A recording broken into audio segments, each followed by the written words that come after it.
What's up, everybody? Metal Dave here, along with my co-host Jason McMaster, bringing you another episode of the Talk Louder podcast.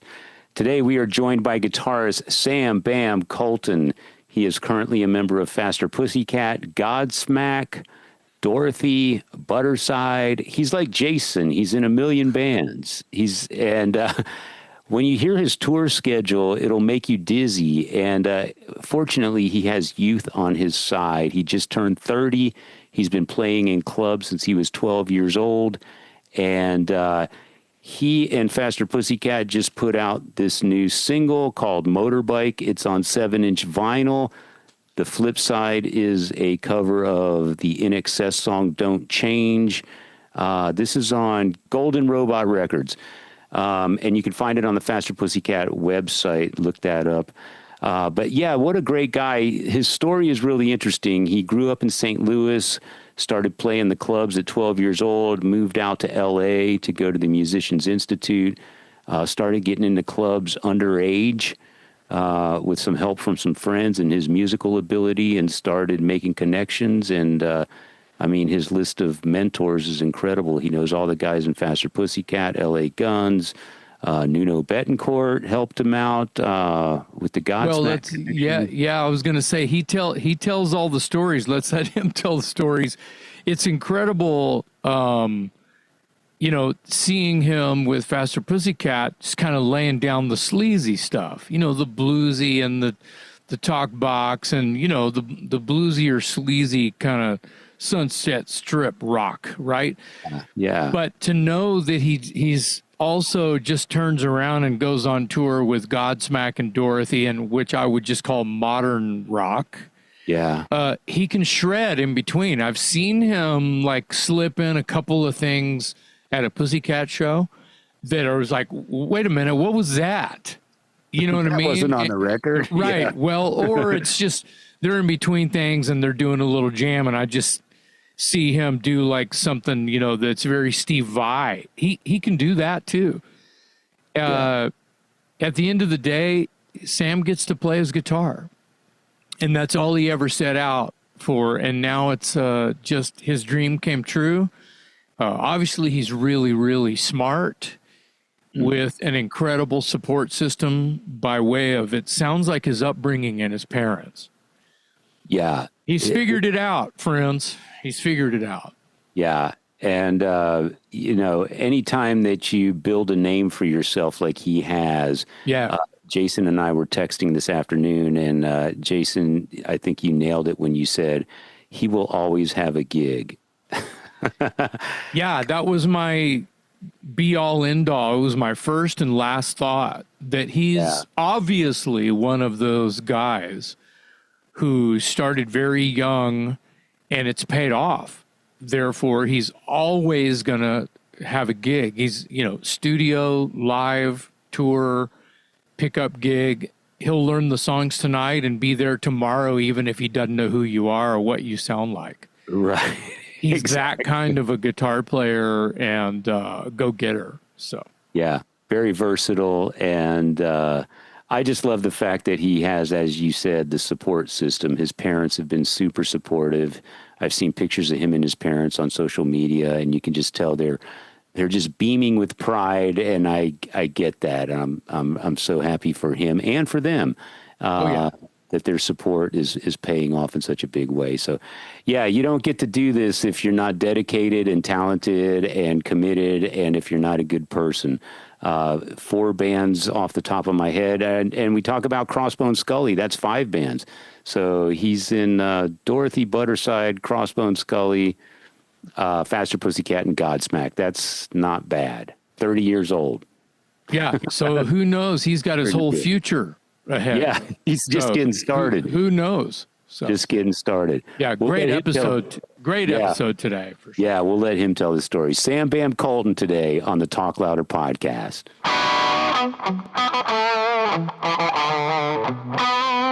What's up, man? Thanks for joining us. Thank you guys for having me.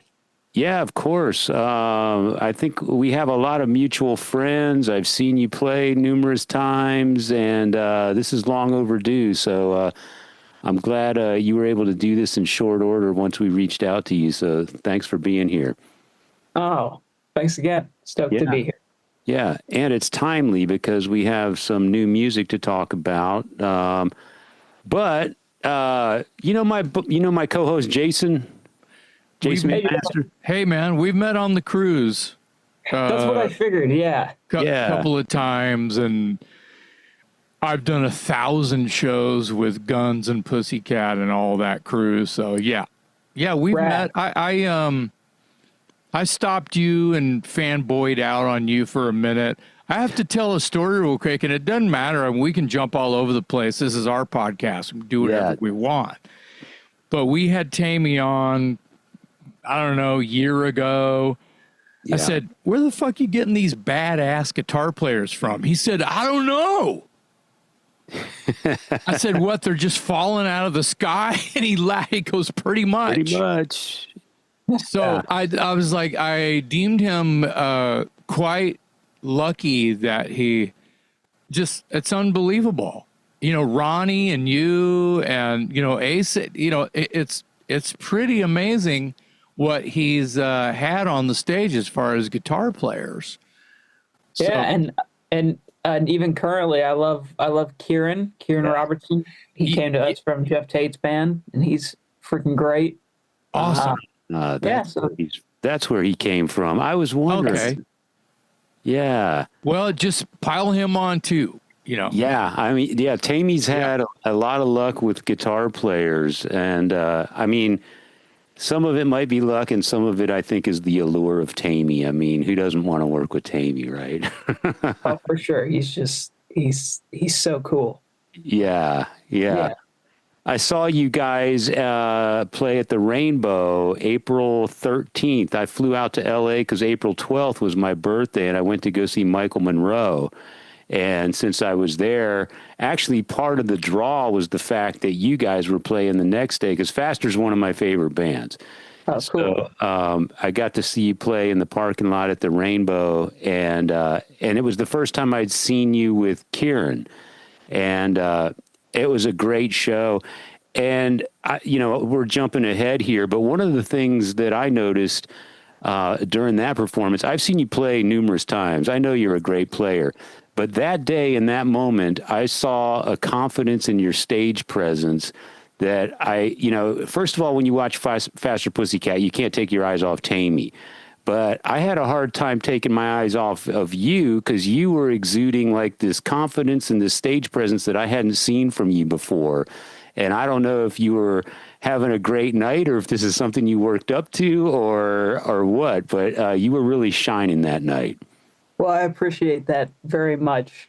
A part of that, I was running on fumes that day. That day was the most insane. There's a couple crazy schedule things that I've been lucky enough to pull off in the last couple of years. But that day, April 13th, I think is maybe the craziest. Uh-oh. Why so? Do tell. I know you're in multiple bands, so I'm guessing that factors into it, but you tell the story.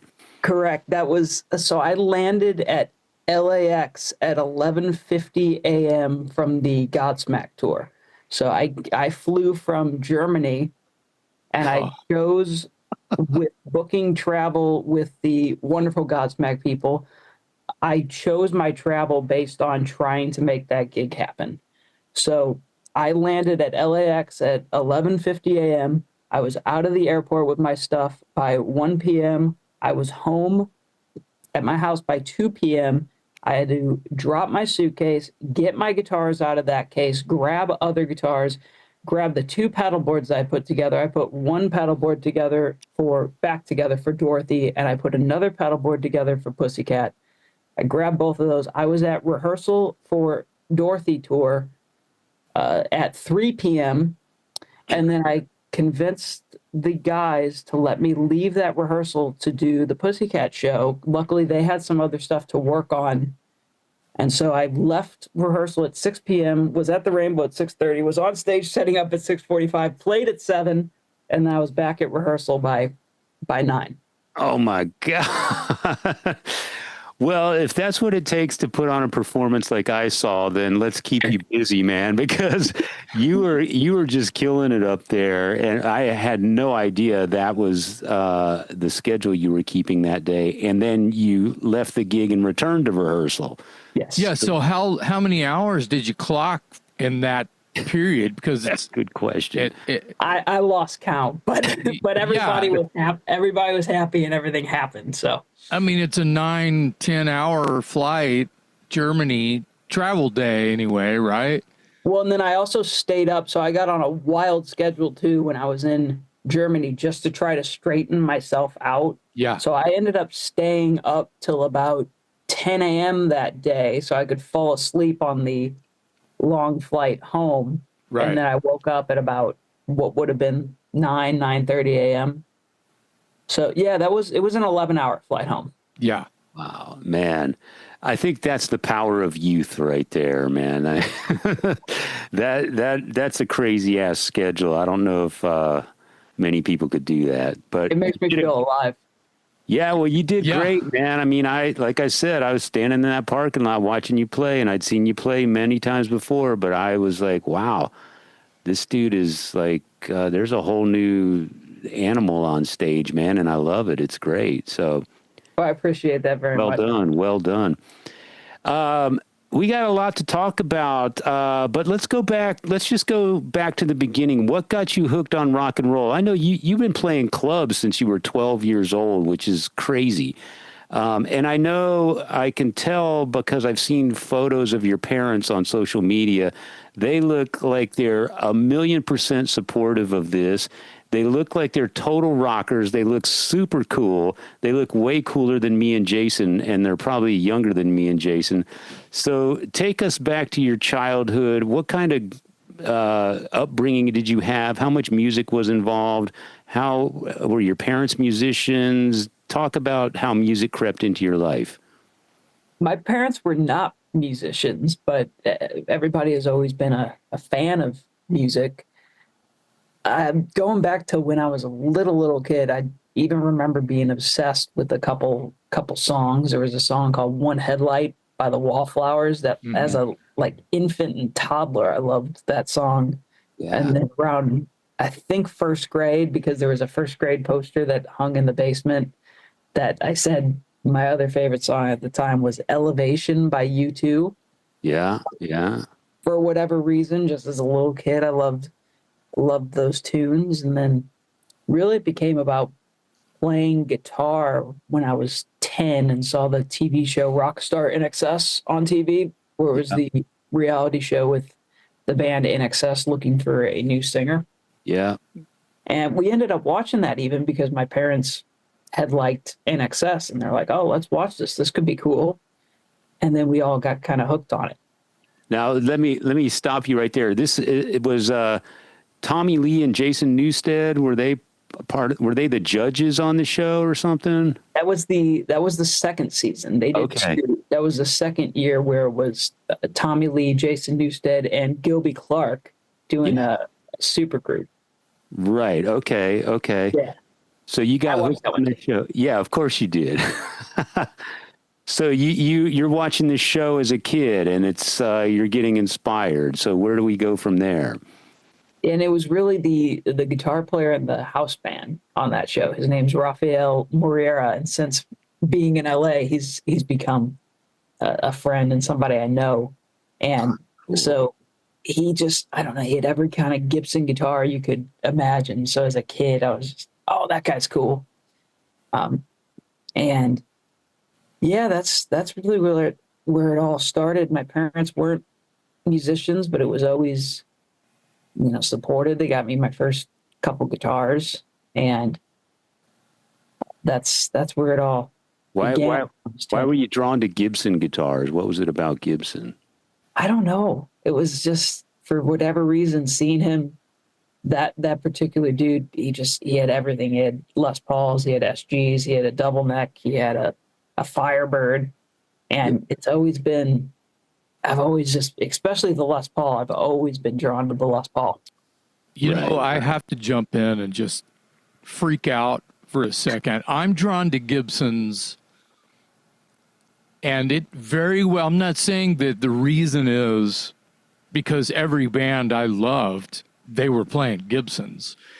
But when I was, when I finally discovered Kiss, I mean, I was into Elton John and Queen growing up, and a lot of my people know that about me. But when I discovered Kiss, and you're listening to the records and you're reading the fine print, and it says Kiss plays Gibson because they want the best. Yeah. And that sort of like drilled a hole in my head, and I was like, that's right, got to have Gibson because I want the best, and then I realized that, Alex Lifeson at the time, all he played was Gibson, and Angus Young was playing Gibson, and Michael Schenker was playing Gibson, and the Scorpions Gibson, everyone that I was infatuated with was playing Gibsons. So, yeah, I mean, Pat Travers, all of these Les Paul players, you could stop at Jimmy Page and I'd be fine. Right. Right. So, Yeah. So you grew up in St. Louis and made the move to L.A., and I understand you went to, correct me if I get this wrong, the Musicians Institute. Is that what it's called? Yeah. Oh, that's right. Tell me about that transition. When did you leave St. Louis? When did you land in L.A.? What was it like when you got to L.A. as someone you basically got there as a student and then started showing up at jam sessions or whatever? Tell me about that transition. were you 19? I was 18. 18, got it. 18. So I just graduated high school, and on the guitar subject, there's another guitar company that I'd used for a while. It was this guy named Buddy Blaze who had worked at Kramer, and he was he's since passed, but a very, very close family friend. And he's actually a big reason why I moved to LA. I was all kind of set to go to college at another college because just in St. Louis, I was playing 5 or 6 nights a week, and I was thinking, why would I ever leave this? And then when it kind of came down to it, my parents had felt the same way. My mom had always thought that I should be trying to go to MI and pursue more than just playing in St. Louis bars for 5 or 6 nights a week. And that's really where that came about. And so I moved out at 18, was right out of high school, started college in LA at Musicians Institute, and really went from there. I started going out to the different jam nights. That was really the biggest thing, was going to school during the day and getting the education and trying to soak up as much information as I could, while then also going out at night and trying to meet different people in town and try to network. What year was this? 2013. Wow. So you're 8. How are you managing to get into clubs at 18 in LA to meet people and jam and that? How does that work? Certain ones had allowed it. There was ones like the Viper Room where if I was back then, they had a very strict 21 and up policy. So when I did play there for the first time, which was that year, I think, as well, I had to come in, play, and leave right away. Like don't even step into the club at all. You just kind of got rushed onto the stage and rushed out. And so there was other places though that were allowing me to go in. There was a couple, I guess, restaurant things, and I met a friend or two really early on that took me out and was really kind of helping me introduce me to different people and help me meet different people. Yeah. Do we know those friends? Are they musicians? Yeah, one's a musician. There was the first band that I had ever worked with in LA. The singer, I hooked up with him through a couple mutual friends. So another friend that it's kind of hard to explain without explaining the whole thing, but another friend in LA would come and visit St. Louis to visit her mom in St. Louis. And then we would play together. in St. Louis. So Okay. when I moved to LA, she was like, "Oh, this guy's looking for a guitar player. This guy named Dave," and it was his band. It was very AC/DC sounding music, but that was the first thing that I started with. And Dave was good friends with people such as like Chuck Wright and Gilby Clarke and guys like that. And he was like, "Oh, this kid's great. You should let him play." You know, that was what he said or whatever he had said to them. And that's really where it started, trying to break in, and one thing leads to another thing. Eventually that led to playing with a really talented singer named, at the time she was called Gabby Ray, and Yeah. playing with her I met quite more people. It kind of expanded the circle, and that's kind of what each thing kind of does, I guess. You kind of go into this other lily pad and then it expands the circle more. I think right around that time, Pat Kinnison might have been playing with Gabby Ray and did the cruise a couple times with her, or it might have even been Shiprocked. It's been that's a while ago now, right? So, right. And so you know Patrick. Yeah, and I had come in after Patrick, but I met him, and great guitar player, great singer. Yeah, he's amazing. He's from San Antonio. He's back in Dallas now, and oh, he is. I didn't know. And married. Yeah. Yeah. Him and Nikki married and bought a house and living back in Dallas. I think that it's near Nikki's family is why they're in Dallas now. So yeah, nice. Yeah, that's cool, man. Wow. So you, I mean, I don't want to skip ahead, but to just sort of touch on your career milestones. The first band that I'm aware of where you started making a name for yourself, or the band was starting to happen, was Budderside. Is that about right? Also, just about, yeah. And you're not skipping too far ahead. There was only, other than a couple, just kind of LA bands that play with from time to time. The only thing kind of between Gabby Ray and Budderside was a band called Knee High Fox, and that was another band that I did a couple of my early tours with, and a singer named Christine Connolly, which goes by Chrissy Fox, and she's a really talented songwriter, co-wrote a bunch of Theory of a Dead Man stuff, and her and Spider from Power Man 5000 are together. So we would tour with them quite a bit. Okay. But Budderside came just about at the same time, or just about after that. Yeah. So I saw you with Budderside here in Austin, Texas, and I can't remember if you were out with LA Guns or Faster Pussycat, or the Faster Pussycat Don Jameson tour, or some combination of, I can't remember.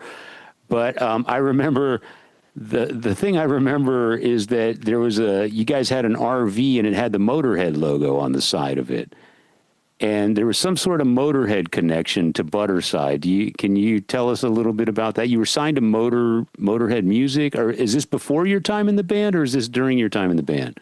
That's pretty much before the time in the band. The first shows that I'd done was just filling in, and it was a couple shows in LA, and I did a tiny bit of touring with them. So that actually might have been a different guitar player who also had kind of like this length black hair.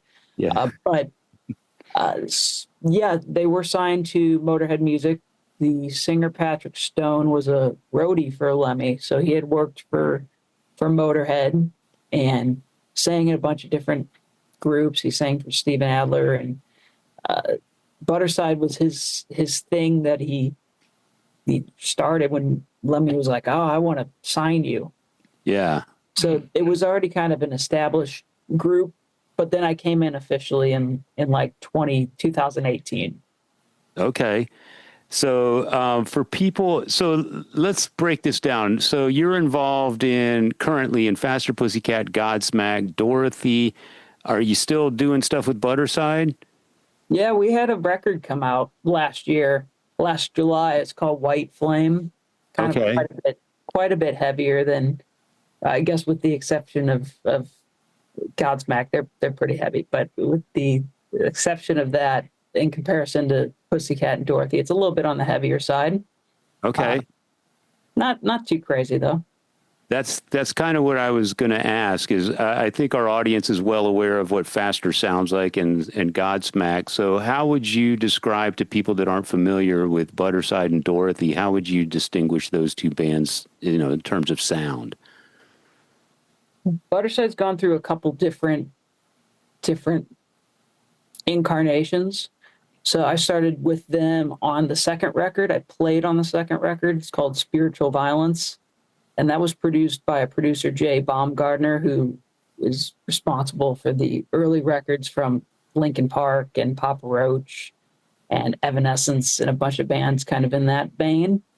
So there's maybe a tiny bit of that here and there, but I had only played on that and didn't write any of the stuff. White Flame, the record that came out last year, I wrote, a good majority of it we did together, the five of us at the time. And there's Alice in Chainsy elements. There's other kind of heavier band elements, like a Bring Me the Horizon or something of that kind of sort. Yeah. But mostly it's just, hopefully the riffs are kind of sick. Yeah. That's my main goal with it. So it's not too heavy like screamo in your face or anything like that, but still hopefully kind of semi decent catchy songs. Right. And Dorothy's quite a bit more on the bluesy side, even though the new record is also quite a bit heavier from her past stuff. Yeah. And then I did play some on that as well, and the live show is super bluesy, super kind of, for lack of a better term, just the first thing coming to mind is balls to the wall, kind of jammy. Yeah. A lot of guitar solos. A lot of guitar solos. She likes to jam. So. Yeah, and you're probably cool with that, right? Being the guitar I'm player. just like, you point and say go, but then at the same time, she said different things here and there, like, oh, you need to do like a standalone guitar solo. And I'm like, I don't know if you know this, but a lot of your show is me playing guitar, and it says your name on the thing. So I'm running out of licks. I got to keep adding pedals so that if I put on this delay pedal and play the same licks, nobody knows. Yeah. Well, No, she's it's Change the really dynamic a little bit, right? playing to her strengths. I listened to a little bit of it, doing some research in preparation for this discussion today, and I heard sort of, I heard a little bit of White Stripes, and I don't mean that just because there's a female vocal, but as you said, there's sort of an underlying blues thing, but it's kind of heavy and stompy, almost sort of a modern take on it all. So yeah, I was just interested in your take on that. And you were just in Austin recently. In fact, you and I were talking on a day when I didn't know you were in town. And so you're still very active with Dorothy. I just got off the road with Yeah. that. Just got home from that on today's Friday. I just got home Monday. And yeah, we were in Austin. You speaking about White Stripes also. Her first record is pretty it was considered alternative too. Okay. It was kind of that, and then her second record is very Linda Perry. It got super bluesy, psychedelic. The third one kind of has elements of both, and then the new one's just kind of heavier. But yeah, the tour was really, really fun. We just finished up on Sunday in Ocean City, Maryland at the Boardwalk Music Festival. That was probably my favorite festival I've ever played. Wow. I didn't know you were part of that. I saw some footage other bands posting on social media, and that crowd looked insane. Insane. I mean, like 10 football fields of people or more. I mean, it was huge. That was crazy. And the lineup was so great. It was rad for us to finish. And then, it was the last day of tour, so it's like last day of school, everybody trying to get their stuff and like pack at the bus, and I'm packing outside the bus to Night Ranger playing Don't Tell Me You Love Me, and I'm like, oh, that's awesome. And then Alice Cooper starts playing. Wow. And then went and watched him, and the finishing the day with Nickelback was great. Yeah. It was a really good festival. We did one a couple days before that as well, called Welcome to Rockville. There were a few festivals built into this tour that we just did, but it went really, really well. She just killed it the whole time. It was really, really, really fun. It's always really fun playing with the guys that are on that gig as well. The two players, Jake Hayden, the drummer, he's going off to play with Billy Corgan's solo project right now from Smashing Pumpkins, and then Elliot Larango, the bass player, who is going to do Jerry Cantrell again. Oh wow! All right, shit. Yeah, they're monsters, dude. I love feeling like the weak link playing with those guys. They're just so great. Wow. Well, I don't know about the weak link thing. I understand that you're just being Humble. honest with yourself and humble. I totally get that, but it sounds to me like you've had a good chunk of your time as a young person, even surrounding yourself with these people that you can learn from, not just because they're older or even more experienced, but you're playing with a bunch of badasses. I mean, you're basically saying, yeah, man, I get to play with all these bad motherfuckers by saying, yeah, I like being the weak link. But I think that you're picking a lot of the stuff up from a lot of really great people, and man, it's your fire, it's your gas. And I also wanted go ahead. Sorry, yeah. No. I appreciate that. And I was just going to add, I am very, very grateful for all the different people that I get to play with, all very, very talented people, and just get to do all the different things because they scratch different itches, because I like playing so many different kinds of music. And, I know it's mostly all just rock music as well, but I'm just grateful for that.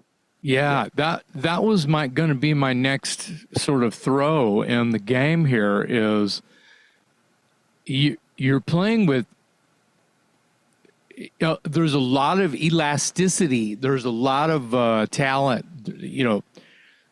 people who write and people who don't write, who are just these monster players, whether they're session players or they're permanently in the band or the project, or it's their project. And they just move you around, or it seems like they're also making the call going, you got to get Sam. You need a guitar player? He's sitting right here, and we'll get you a plane ticket, and you're on to the next thing. It's just what it seems like. And with the stories, it seems like since the day you graduated high school, a couple of, find where the stepping stones are made available to you when you get to California. It seems like you're doing fantastic things, and it's like you're still at school at the same time, picking up and learning from everybody. Here's really where I was going on top of that fanfare there is, it's interesting because you just talked about the people that you've been doing some tours with as of late, and they're mostly somewhat, I'm an old gent, and it seems modern. You know what I mean? It seems that it's modern rock. I would just call it, you can call it whatever you want, but it's a little bit modern as opposed to what I'm trying to do when I'm in the rehearsal room in the studio writing a song.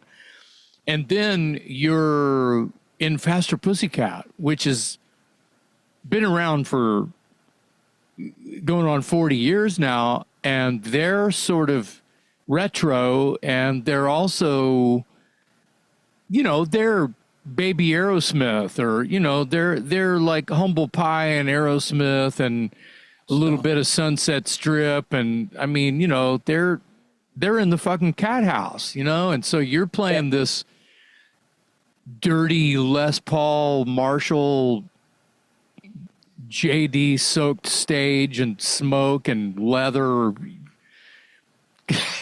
dirty rock and roll. Good stuff. And then you're playing this, like, you know what I mean? Then you're in this sort of modern world comparatively. and you're not even having to change clothes or hats or anything. That's the good thing about wearing all black. It works everywhere. 100%.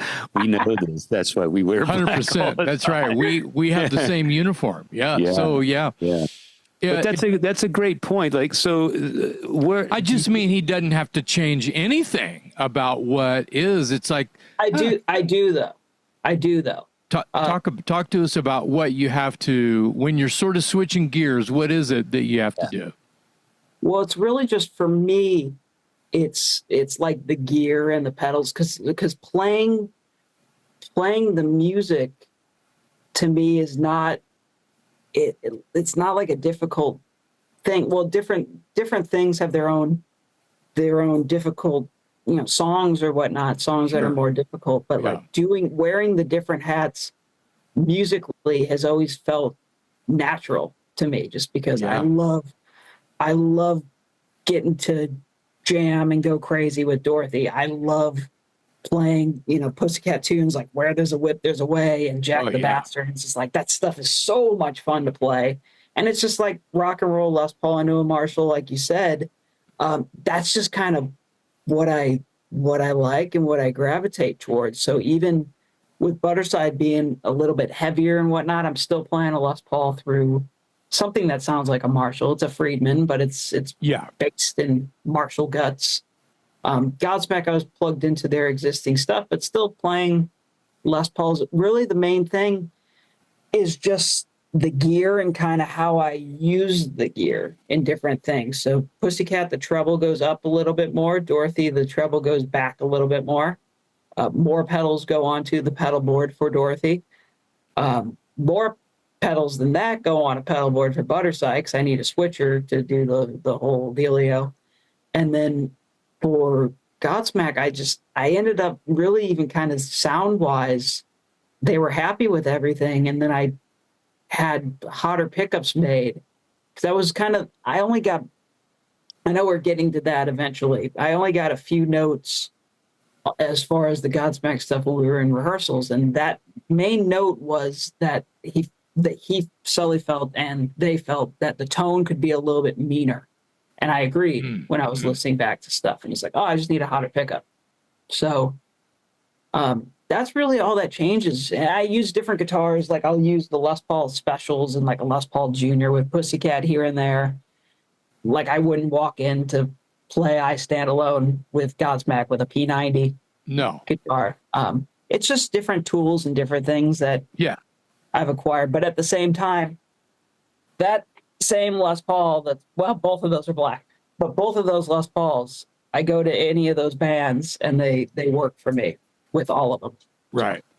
Yeah. The tone and something a little more modern than what you're sort of going for with Faster is going to be more throatier tone. Totally. More game. Yeah. Tighter tone. Tighter tone. Yeah, when you gent, it's going to go, Oddly enough, the least amount of pedals that I've ever used on a gig was actually with Godsmack. And I know it seems like Pussycat, you can really just do it with a tube screamer and a tuner, which you can. I just choose not to because I like other things. Sure. And then I need like a talk box and different stuff. But yeah, that's really it. It's just a few pedals change, but even still, between Dorothy and Pussycat, the guts of my rig kind of stays the same too. Yeah.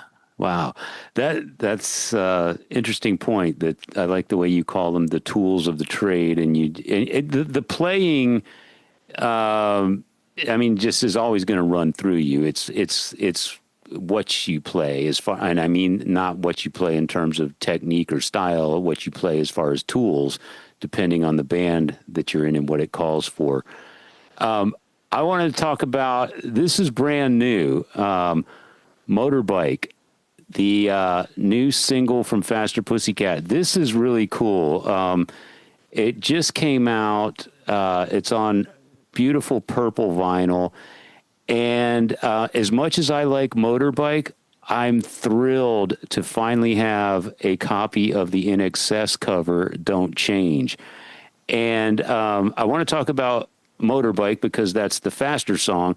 But for a moment, tell me about the INXS cover, because I feel like the version that I'm hearing on this 45 is I want to say it's newly recorded and different from the versions that we've heard in the past, even though it was never on a proper Faster Pussycat record.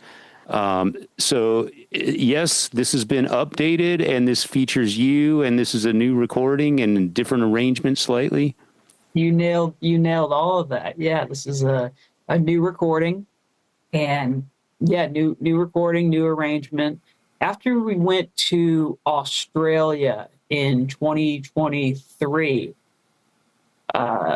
after we went there or right before, I can't totally remember. We had kind of had the guts of this. The whole recording is completely new and different from anything that was out there before. Okay. But that's around that time's kind of when those arrangement ideas kind of came in, making it that kind of Ramones-y kind of thing that you hear at the top of it. Yeah. Yeah, and it was really, really cool just for me that when I first started playing with Pussycat in 2019, that was a song that was kind of in the mix to play at the different gigs. That's one of the ones that Ace Von Johnson had told me to learn.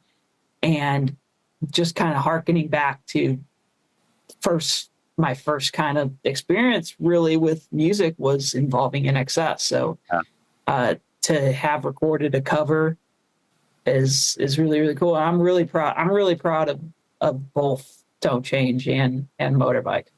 Yeah.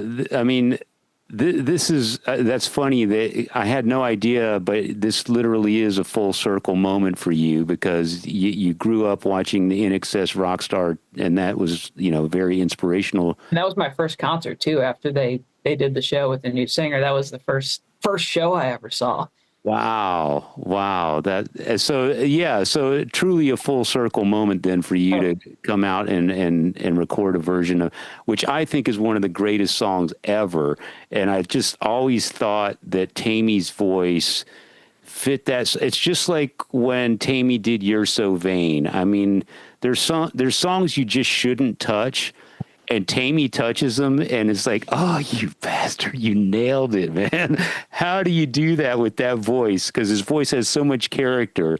And if you take a song like, You're So Vain or Don't Change, and you put that voice on top of it, for me anyway, it just adds a whole new dimension and makes it even cooler. So, Tammy, if he's going to, not only if he's going to release something, but also if he's going to cover something, he's extremely meticulous with everything. So that's why certain things take a while to get out, because he kind of will sit and live with it for a while.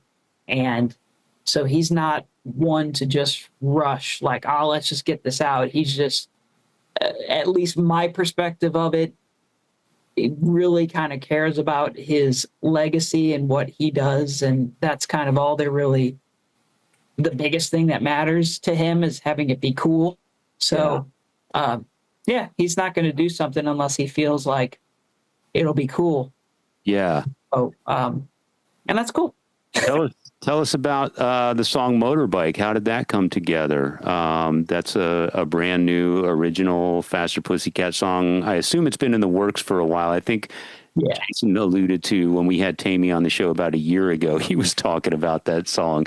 So I know Tammy works kind of slow, but tell us about the recording process and your involvement in Motorbike.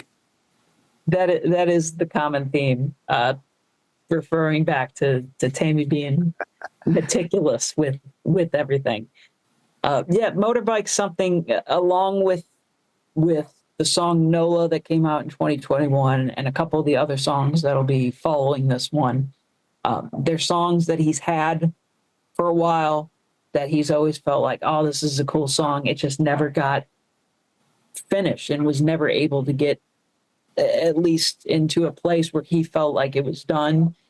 And I've always dug the song, always dug the riff. There's little things that I'd kind of added here and there that kind of then made him take the chorus in a different direction. There's these weird kind of little warbly things that I did in there that then ultimately made him decide to change the chorus up.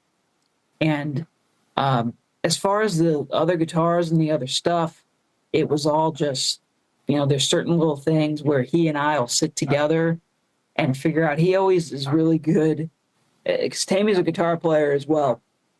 And so he's really good at getting these out of the box rhythms that I might not really think of, but then he'll kind of show me and then have me, execute it and do it. Or in a case like a Ghost, the single that came before this, that song is actually he and I playing guitar together on that, because he did a track just kind of countering. He was just messing around, countering what I had done. And I'm like, that's fucking great. So in the case of Motorbike, I believe I played all the guitars on that one, listening back to the stems, because I just put the stems together to send Kieran what his part will be. So I played all the guitars on that one, and then Ronnie Simmons played the other guitar on the INXS cover, the Australian. Because that'd be wrong. There you go. He was in the band at the time. Yeah. That song was meant to be covered by you guys. Totally. Yeah. Yeah. And I'm glad you brought up Nola, because Nola and your cover of Johnny Thunder's Pirate Love, that's you as well, right? Yeah, Nola, and then Pirate Love is Ace Von Johnson and I on the guitars on that one. Okay.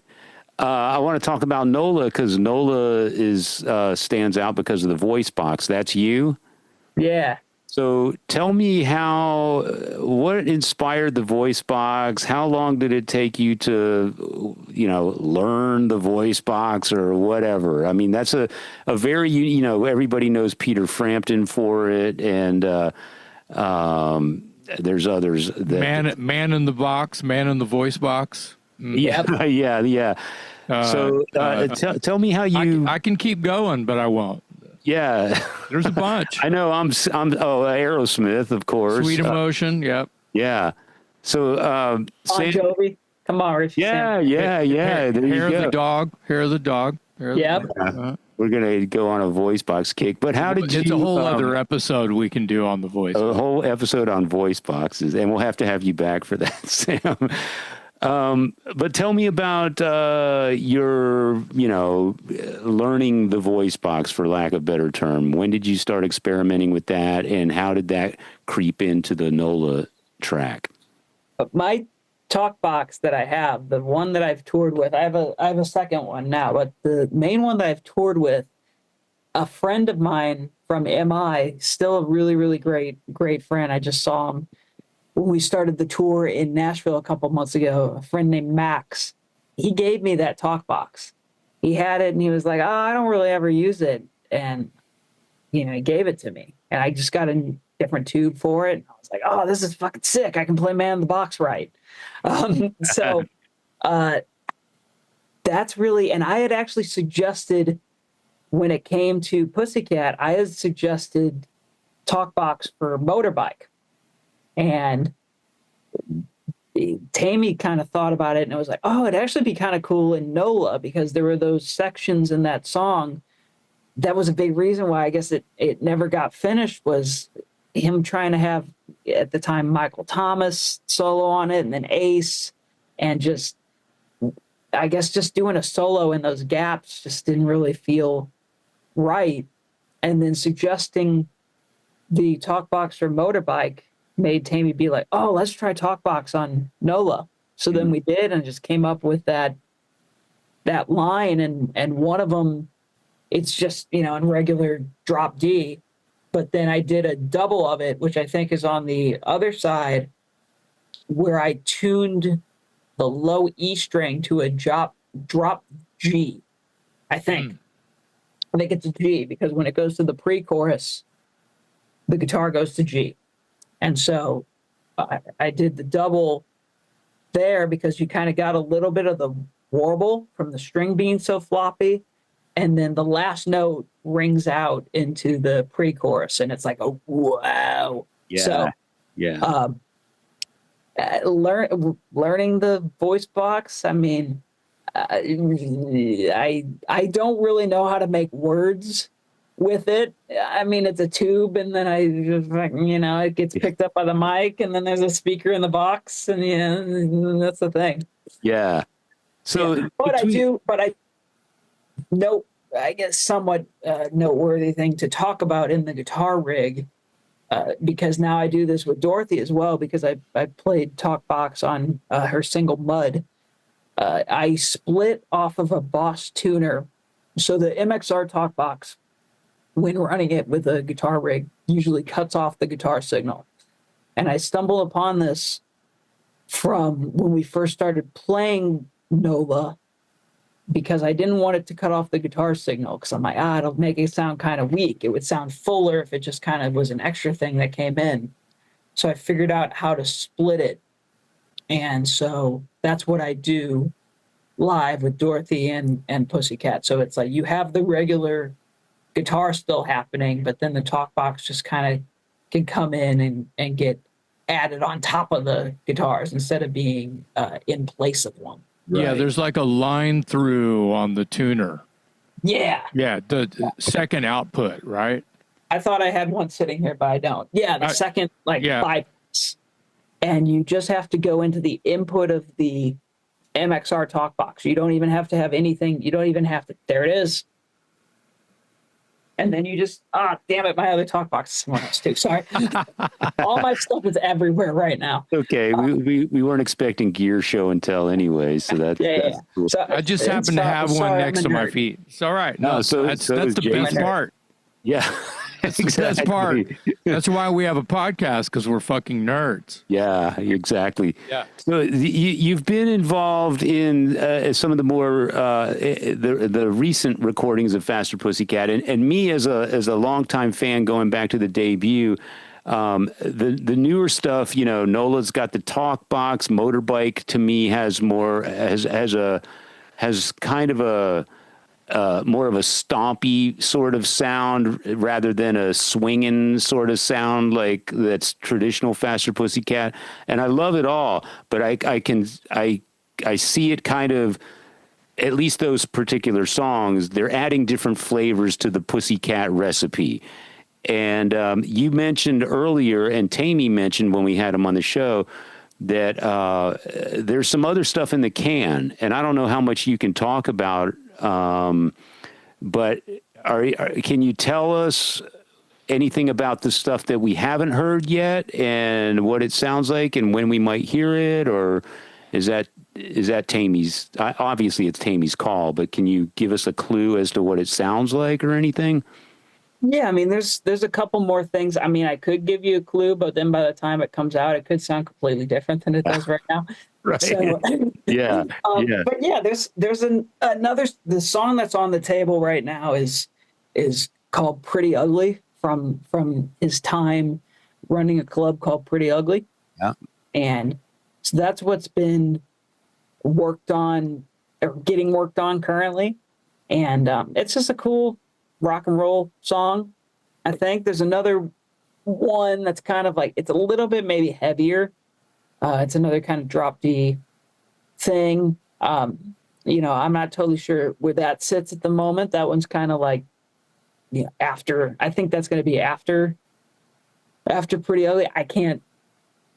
Yeah, of course. I can't totally say for sure, because, Tammy will ultimately make the decision, even though we talk most every day or every couple of days, and I'm very grateful that he always likes to bounce stuff off me. He never is just, there's certain times where he needs to be the boss and just be like, yeah, this is what we're doing, and I'm asking him like, oh, what are we doing? But he's always been very, very great about involving me and making me feel involved, and and working with him. I feel like we work together well. At least, that's, maybe the last 3 singles and the couple covers have I hope maybe show that we work well together.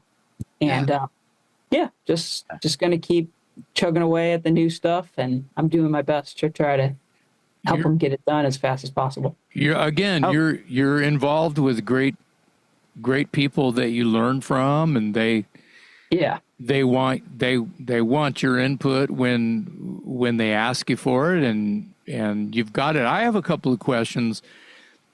Couple of things. When you graduated high school, you must have gigantic balls. You graduate high school, you move to Los Angeles. Obviously, you have some friends out there. Had you written songs yet? Your own songs that you liked, that you were proud of? Or, I mean, you always, when you first start writing your own material, I have this kind of rule that I say, well, you have to write 100 songs before there's one good one, or even just half-ass. You know what I mean? Like, these dudes come along, they go, I've written 1,000 songs. I go, oh yeah? How many of them are good? Yeah. And that's an important kind of like light that turns on for people that just, oh, I wrote 10 songs yesterday. It's like, no one writes 10 songs yesterday. Bob Dylan, maybe, I don't know, whatever. But had you written about 18, had you started writing your own, like, I'm talking lyrics, and, when did it sort of become a song? And second part of the same question, when did you get a manager? Because you're Dorothy, Godsmack, Faster, who's making sure that the paycheck has the right amount of zeros on it and they have your bank account correct? Okay. I'm being silly, but I'm kind of being serious at the same time. I'm interested too. Those are valid. Yeah, I think that it's important, because for a young guy, to just kind of rip his life up and go to hell, Hollywood, and try to figure this out, and here we are years later. It's important questions, I think. Yeah. Okay, I'll answer that bit first, because that's the easy bit. Okay. I don't have a manager. I figured this shit out myself. Wow. Wow. Well, and I have some friends that are very, very wonderful and helpful with if I need advice in a situation, if I need advice when it comes to discussing about a rate or this or that, or different things. I do have a couple really, really great friends, along with my incredible parents, who have always been just amazing about everything. And, but yeah, as far as making sure I'm, getting paid when I'm supposed to, and just taken care of. I handle it myself. Yeah. Just taken care of. Make sure that you're getting something out of it, and that, because what you're worth, right? No, for sure. So, that's something that I've always just kind of handled, and I figure out my own schedule, and I just figure out how to make it work, and then to try to answer the first part of your question. For me, still writing lyrics is a challenge. I've never completed something where I've written lyrics, but as far as writing riffs and stuff, that's something I sit in this room and do a lot. I wrote 5 last night. Wow. So it's not always like that. Sometimes I've been working on a bunch of stuff, like on tour and whatnot. Just when the inspiration strikes and whatnot. I mean, going back to my first band when I was a kid, I had, written some riffs and written some songs, but when I moved to LA, I hadn't. So there was a couple things I had written with that first band, but it really kind of didn't start till the same friend I actually mentioned a couple minutes ago, my friend Max, the guy who gave me the talk box. We'd hang out all the time, and he was like, "Oh, you should get a setup to demo your own riffs." I would play these riffs, and then he's like, "Why aren't you, recording your stuff or learning how to, learning how to do that and whatnot. So he was a really big part of me eventually just getting a setup to start demoing just the different ideas and whatnot, which I'm probably up to about. Some of them have always been used for Budderside and whatnot and other stuff, but a few hundred that I've demoed, and then all kinds of voice memos from throughout the years, and so that's always kind of an ongoing Do thing. you have like a home studio? You've got some kind of Pro Tools rig or something? Good. Yeah. Yeah, that's what I'm in right now is the home studio. Yeah. Yeah. How did you, we kind of skipped over this, but how did you get the Faster Pussycat gig? Man, you're reading my mind. That's really weird. That came from. Can I add a second part to that? And how much Pussycat material had you ever heard before? Good question. Good. You good got call. Faster Pussycat. What is that? You know what I mean? They were around well before you were born. Well, so. that's why this is a juicy question. Yeah. How'd you get the gig, and how much were you aware of them prior? The gig itself came from Ace Von Johnson, the guitar player prior to me. He's like my adopted older brother that I never had. I had always kind of wanted an older brother. I have two younger sisters that are awesome, and they're badass. And, you've got a pretty awesome older brother in Ace.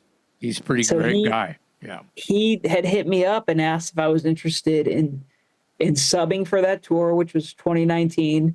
And I was like, absolutely. And he got me the list. I think I never really, that was the thing with that gig and the Dorothy gig. There wasn't like a proper audition, really. Both gigs kind of just came. Ace, I think, just probably sent Tammy a picture or a couple pictures and sent some video of me playing. And he was like, cool. And I went over there and met him with Ace. And then as far as learning the songs and how much material I was familiar with, I really wasn't familiar with it. I had kind of like recognized a song or two from playing shows with them, but we'd only do like a couple festival shows here and there, and I'd only watch them for a couple minutes just to watch Ace kind of here and there. Is this when you were doing Gabby or? With Gabby, yeah. Okay, yeah, cool. Like I remember seeing them at an M3 festival, and they played at like 11 something in the morning. It was the year where they did the pajamas. Yeah. And so I was roughly familiar with a thing or two, but I learned the list of songs in like a weekend, a few days, and then ended up doing, rehearsing with them. And then it got better and more refined kind of as it went. I guess when I first started, I was kind of doing a hybrid of the record, but then some stuff that Ace did and some stuff Michael Thomas did, and just like the different live versions, because I was cramming everything into my head and I wasn't super familiar. But then just over time, it's gotten, more refined, and where it's just kind of in a spot now where I feel like it's hopefully close to the record, but then there's a couple spots here and there where, if I'm playing in the moment, I can't help it. Sometimes it just, I go off and play a little more notes than I probably should. But the most important thing is having it try to sound like the recording. And we've had Greg Steele, one of the original guitar players, come down to a few shows in LA. That guy is so cool. And I always just kind of, just get a little nerdy. I'll just even watch how he's playing something just to make sure that I'm playing it correctly myself. But then I've been able to ask him a couple times, like, hey, am I doing this right? Or like, how did you do this? Or little things like that. And he's always been super cool. Yeah. Yeah. I did my first European tour I ever did, we supported Pussycat. Oh, that's right. Yeah. That was in 1989. Yeah. Also before I was born. Yes.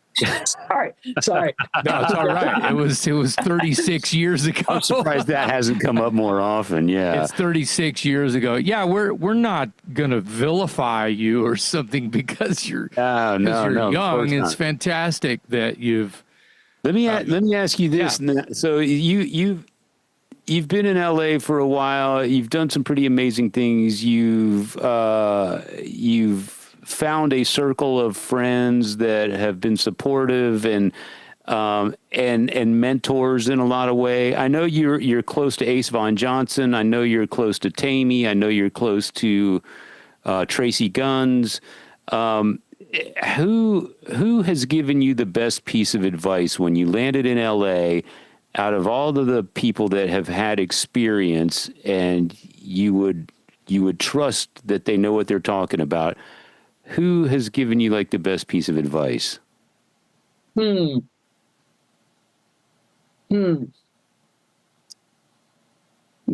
that's a really good question. The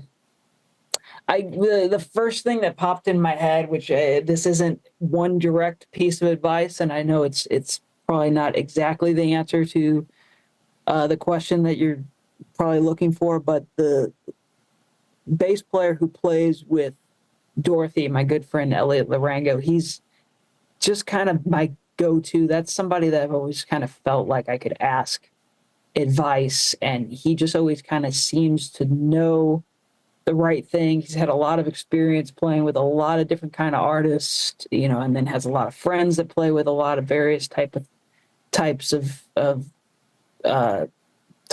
artists. So he always has a really good idea of rates and this and that, and how this should work and how that should work, and what's kind of important. And then he's also, again, a very everything just sounds right with him. He works a lot as a great bass player, but also because he gets stuff to sound right. So I'm going to say him, because he's somebody that I go to quite often for advice, but even just in general from playing with him and being friends with him, I've learned stuff from just kind of watching him and seeing how he works. So yeah, sure. And you're close to him. Personally. Yeah. So, we didn't even touch on this, but real quick, give us the lowdown on how you got the Godsmack gig. Cause that's, I was shocked when I heard that. Not that I didn't think you were capable of the gig, of course, but I know you as the guy from Faster Pussycat, and the guy from Faster Pussycat doesn't end up in Godsmack. It just doesn't compute in my brain. So tell us how that came about. How did they even, did you audition for it? Were you recommended to them? How did that happen? Yeah, both of those. So actually I met the guys prior to that. This was no connection. The connection only came up when the auditions were happening, and they walked in and said, "Nice to meet you." And I was like, "Oh, we actually met. I don't expect you to remember, but we met a couple months ago." And Dorothy did a couple shows supporting, playing right before Godsmack in October. So we had done those couple of shows. So I'd even just seen them recently. So I kind of had seen the set list and seen what they were doing, and it came pretty out of the blue. At least that kind of felt like. I wasn't going to go to the NAMM show. For anybody who doesn't know what NAMM is, it's a music convention. Yeah. Trade lots show. Of guitars. It's a trade show. Yeah. Lots of guitars in one place, and other things as well.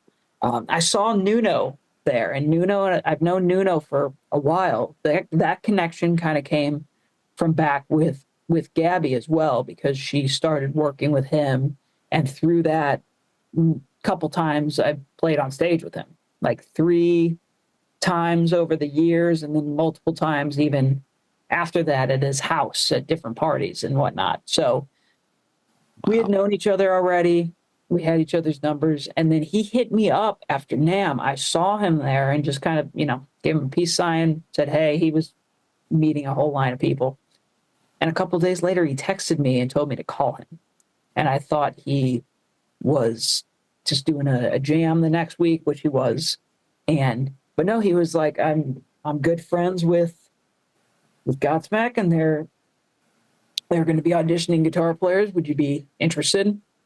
And asked me to send him like 5 pictures. He wasn't like, oh, send me video of you playing this song, this song. It wasn't that.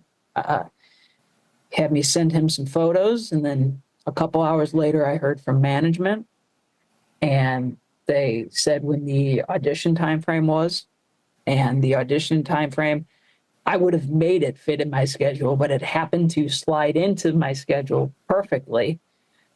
And I was flown out to audition, and after the first little bit, I ended up playing like 11 songs with them at the first go around, and they seemed kind of happy after like the first couple songs, and they asked if I could stay a couple more days because they had another drummer coming in on Friday who ended up being Will Hunt, and they tried us together. We did about 9 songs that day, and then it got even weirder because they said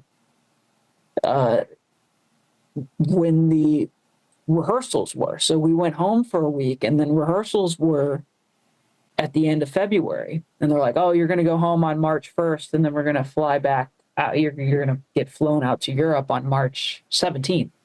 And I was like, I'm flying to Florida on March 1st. Like, I'm free that week until March 1st to then go do, at the time, was supposed to be the couple of Pussycat cruises. And so what I'm trying to slim down here is say that how it fit in the schedule was almost scary good. And yeah, that's how it came about, man. They were really, really, really cool, really great to play with. I had a blast playing the songs, had a blast with their whole crew, just incredible, top-notch people. And the shows were insane. I mean, that first show was 13,000 people sold out in Sofia, Bulgaria. So that was a nice little warm-up. Yeah, sure. So thank you, Nuno.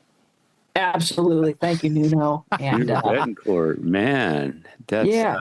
See, I mean, it's like was you, kind of a you don't wild think of thing. you don't think of Nuno Bettencourt be the connection to Godsmack either, Dave. See? Yeah, I know. I would have never put that together, but I know they've been, he and Sully have been friends for quite a long time, and they're both they're from Boston guys. Yeah. That's that's the connection, I think. There you go. That is the connection. And Extreme's drummer at one time managed Godsmack. Oh, that's right. No, same guy, Paul Geary. Paul Geary. Yeah, Paul Geary. If you go back 100 years, he was he left Extreme and he was managing Godsmack. I think he also managed Seven Dust at one time. Yeah, he still works with, I know they still work with Joe Perry and the Hollywood Vampires, and there's a list still of stuff that they do. Paul came out on the tour as well, and he was great to hang with. And cool.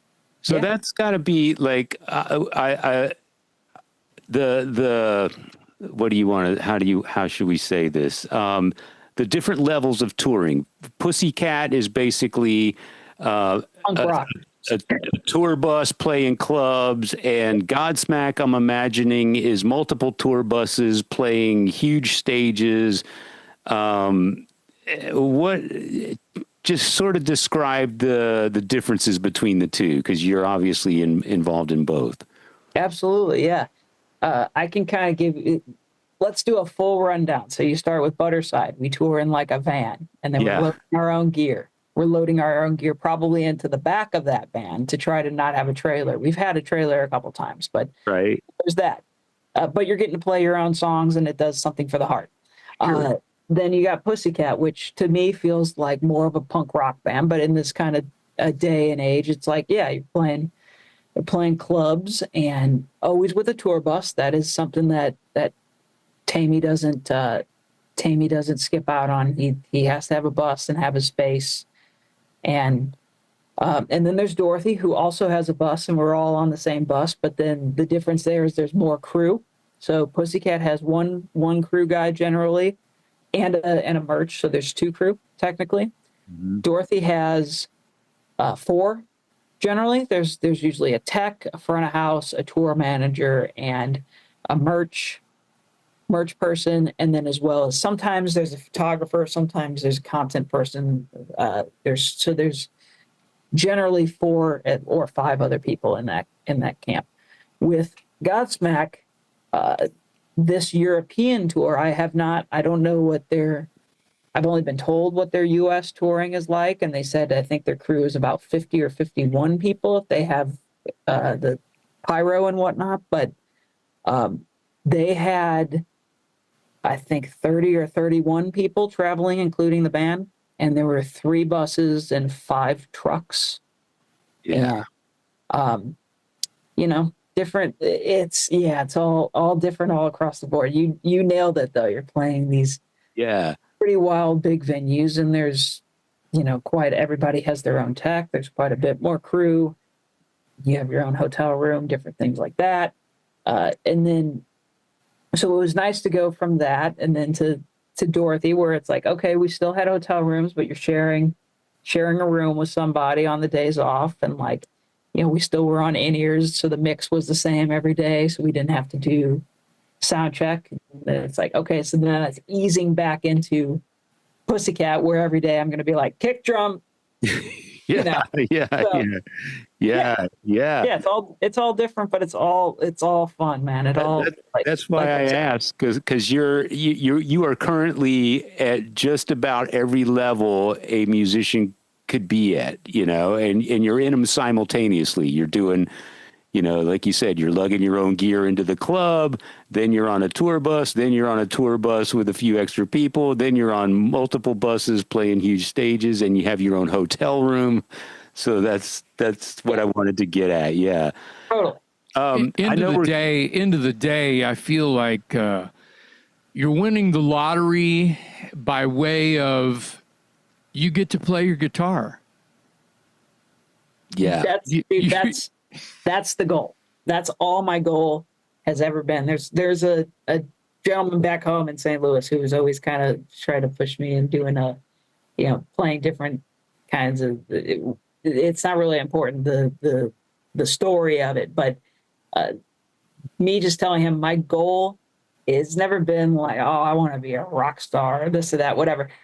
Ultimately, when I kind of just got really defined on my goal, it's just I just want to work playing guitar, and that's what I'm very, very grateful to be doing. I'm grateful every day that I'm able to make my living playing guitar without doing, without working a regular job or this or that. I mean, it's, and I'm very grateful that I have the multiple outlets to do it in that scratch the different musical itches, but then also make it possible that I'm able to just exclusively do music. So. Yeah. I know we're keeping you past time. I was going to let you go after an hour, and we're at an hour 15, but I have to ask. I wanted to ask you real quick, because Jason and I are both fans of Tommy Henriksen and Alice Cooper Band, of course. Tell us about your involvement in Crossbone Skully. How did that come about?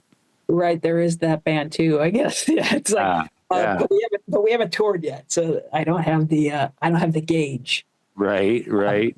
And I just saw Tommy on Sunday. They played after us at the Boardwalk Festival and got to hang with him and the rest of the Alice Cooper Band, and it was great to see him. My involvement with Tommy's band so far has just been the videos and the shows that we did in November. He did that record with Mutt Lange, I think kind of over COVID, kind of over the last multiple years. He's been putting that together, and but the videos have been really, really fun, and the shows are really, really fun, and just cool to work with him. How did that come about? Is that another case where you were recommended, or he knew of you and reached out to you, or how did that connection happen? The connection came from my really good friend Al Bain for Leather. He makes my guitar straps. He does clothing, and he's just a really, really. That's kind of another person that I've gotten advice from and help from here and there. So I'm glad you actually brought this up, because that was the kind of the other person that came to mind besides Elliot, besides my parents. Al's been really, really, really great guy. And, he has a long-standing relationship with Tommy just from doing his straps for forever, and they've known each other for quite a long time. And it was kind of Al being like, when Tommy's was thinking about doing his thing and doing the band, he's like, you gotta have Sam on guitar, and so we met, and I was supposed to sell some gear from Tommy via Al, and it ended up not panning out. He ended up just going and dumping all the stuff at Guitar Center, which I ended up buying one of the guitars, but he, we kind of kept in touch, here and there with social media. That's the cool thing about Instagram and that stuff, is being able to keep in touch with people. And so, but that's how it came about, was Al Bain for Leather really making the connection with Tommy. That's some cool stuff too. People need to check that out. Crossbone Skully. What's the name of the album? Is there Evil World Machine? Evil World Machine, yeah. And Tommy Henriksen, of course, is one of the guitar players in the Alice Cooper band. The bass player in Crossbone Skully, I saw him with Ace Frehley. Is that Chris Wise? Chris Wise, yeah. Yeah. Okay. So yeah, there's some. That's another. Talk about talented people. Yeah, man, you're surrounded by them. Him and Glenn Sobel and Tommy and Anna, Tommy's guitar player, really, really, really great female guitar player from the UK. And yeah, man, it's just, again, that's another situation where it's just infectious being surrounded by the talented people, Yeah, dude, you're a blessed guy, and I love that you're so humble about it, and you respect all of the opportunities that have come your way, and obviously you work hard at it. But it's always cool to see someone succeed, and to give credit where credit is due, and we see that all over you, man. So that's good on you. I have to ask you real quick before we let you go, who gave you the nickname Sam Bam? That goes back to my first band ever, and that was, I guess I was 13, maybe 13 at that time. 14 maybe, and it was a 3-piece band, and the other 2 guys had their own kind of little nicknames. I know the drummer's last name was Pepper, so he was Dr. Pepper. It sounds so silly to say, but at the time when you're 13, it's like, oh, this is badass, Yeah, of course. I don't remember what the singer bass players was, but they're the ones that came up with that. And I thought it was stupid, but then eventually I gave in and made it my name on Facebook. Yeah. And so, because at the time, that's when Facebook was just kind of getting big. So I made it my name on there. And when I started playing out in the bars, was with that band at first, and then started playing with the adult musicians and kind of moving away from the band thing. But I made it my name on Facebook, so that's what everybody. It followed you, yeah. Yeah, it followed. Yeah.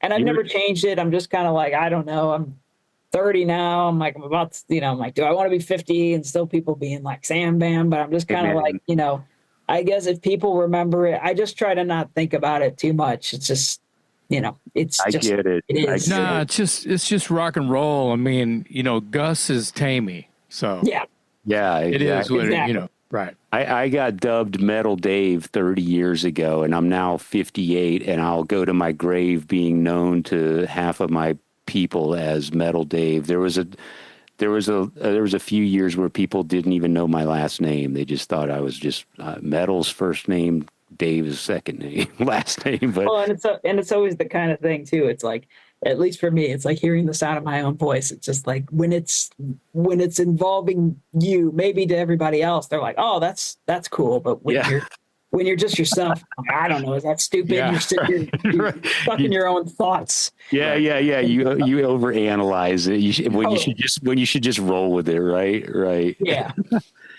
Well, man, this has been awesome, man. I really appreciate you letting us pick your brain. Your story is fantastic, which is one of the reasons we wanted to have you on the show, because, like I said earlier, you've really made the most out of your opportunities. You've worked hard at it. You've befriended some great people who have, helped you along the way, and you've earned their trust on stage and off. And I think that speaks volumes about you. And we're real happy that you got Motorbike out with Faster Pussycat currently. Everyone needs to go check that out. The flip side is the INXS Classic Don't Change. And Sam is, of course, on tour. You're going to be in Austin with Faster Pussycat June 5th, I think. And you're playing a venue that's literally 10 minutes from my house. So I'm going to have to come out and say hi to you in person and check it out. You're on tour with the Super Suckers. That's a great double bill. And always busy with Dorothy, Godsmack, and Budderside when time allows. You're a busy man, my friend. Thank you so much for being with us today. It's been great hearing your story. On behalf of my co-host, Jason McMaster, I'm Metal Dave, along with our special guest today, Sam Bam Koltun on the Talk Louder podcast.